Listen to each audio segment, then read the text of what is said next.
Hey everyone, my name is Jeff Bordonia. I'm from Charlottesville, Virginia, and this week I'm going to be talking about the DAW called Reaper, as in the Grim Reaper.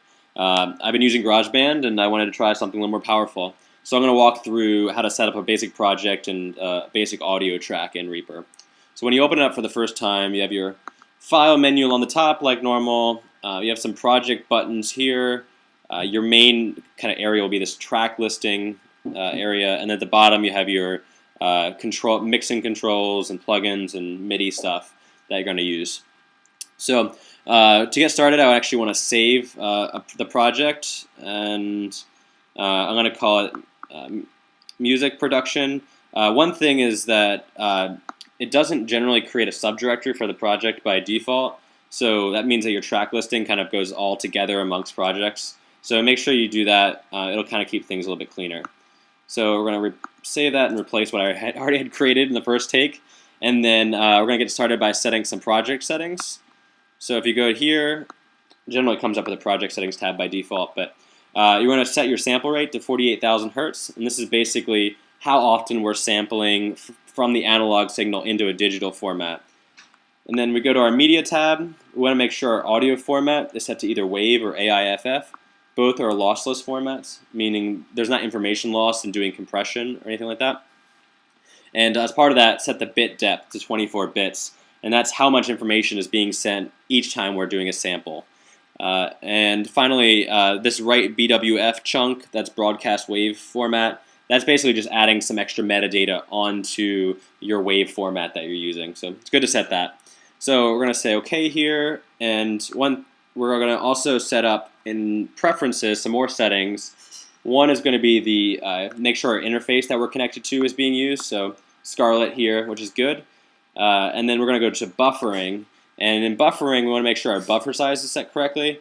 Buffer size is basically how many samples, what size queue of samples your computer can have at one time. And so the lower, in this case 128, is better for recording because it reduces the latency, the delay in recording, and higher, the 1200 I think is the default, is better for mixing and plugins and when you really need a lot of CPU power for effects. So we have it set to 128 here because we're going to record. Apply that, and we're going to be good to go. One thing you can notice is that up here in the file menu you can see those settings, which is nice to see what you currently have set. So we're going to go ahead and insert a new track, insert new track, and here we're going to set up our input type.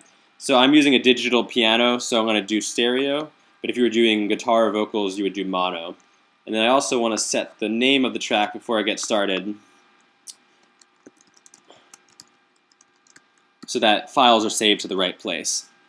So we're all saved. And I'm going to actually go ahead and connect my interface now. And before I do that, I want to make sure I turn my gain down and my volume down so I'm not getting any feedback. But I'm going to connect that.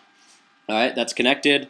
Now that's connected, I'm going to arm the track, basically get it ready to record by hitting this little red button there.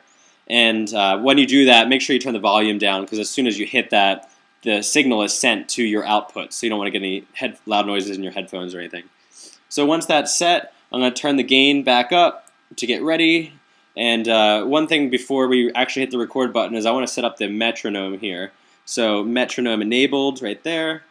And actually we want to make sure that the settings on the metronome, so if you go to Options, Metronome, you can set up the settings. And you can see that it's going to set up the metronome itself, but also the count in here. That doesn't do that by default, so you're going to make sure that those boxes are set if you want to use that. Okay, we're good to go, so we're going to actually go ahead and hit this big old button right here, and then I'm just going to, it's counting in right now. Now I'm just going to record some stuff by hitting random keys, and we're going to save it, hit spacebar to save it, or to pause it, and now I'm just going to go ahead and save it for later. So that's how you record. I hope this helps you in getting started with Reaper, and I really appreciate you guys listening to my lesson. Thanks very much.